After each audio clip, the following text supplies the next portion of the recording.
नमस्कार दोस्तों। तो क्या आपने कभी सोचा है कि रिटायरमेंट डेट कैसे कैलकुलेट होती है? क्या हर किसी की रिटायरमेंट डेट एक ही तरीके से कैलकुलेट होती है? जी नहीं, ऐसे बिल्कुल नहीं होता। तो चलिए हम आज आपको बताते हैं कि रिटायरमेंट डेट कैसे कैलकुलेट की जाती है।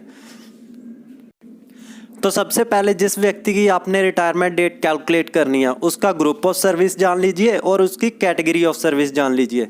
तो अगर तो वो ग्रुप ए, बी और सी में होगा तो उसकी जो सर्विस होगी वो 58 ईयर की होगी। और अगर वो डी कैटेगरी का है तो उसकी जो सर्विस है वो 60 ईयर की है। और साथ में ही अगर कैटेगरी फिजिकल हैंडीकैप्ड में उसकी सिलेक्शन हुई है तो उसकी भी सर्विस 60 ईयर की होगी। तो नेक्स्ट हमने देखना है कि उस व्यक्ति की जो डेट ऑफ बर्थ है वो फर्स्ट ऑफ द मंथ है जहाँ उसके अलावा कोई और है।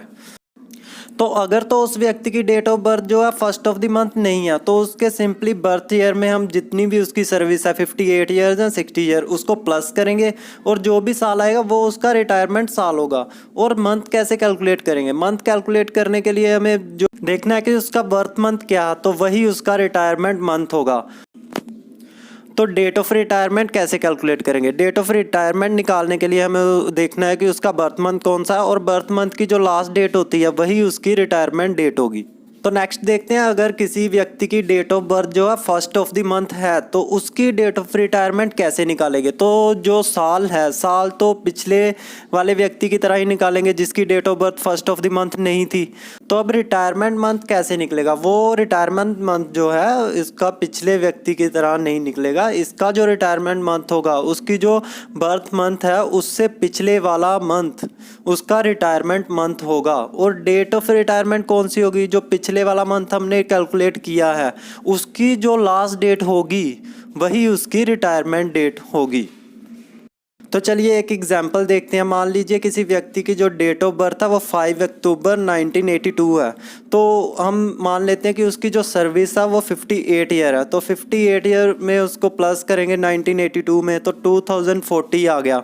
तो जो उसका मंथ है वो इसकी जो डेट ऑफ बर्थ है वो फर्स्ट ऑफ द मंथ नहीं है तो जो मंथ आएगा वो सेम आएगा, अक्टूबर ही आ जाएगा। और जो मंथ की लास्ट डेट है वो कौन सी है? 31st। तो उसकी रिटायरमेंट डेट निकल आई 31 अक्टूबर 2040।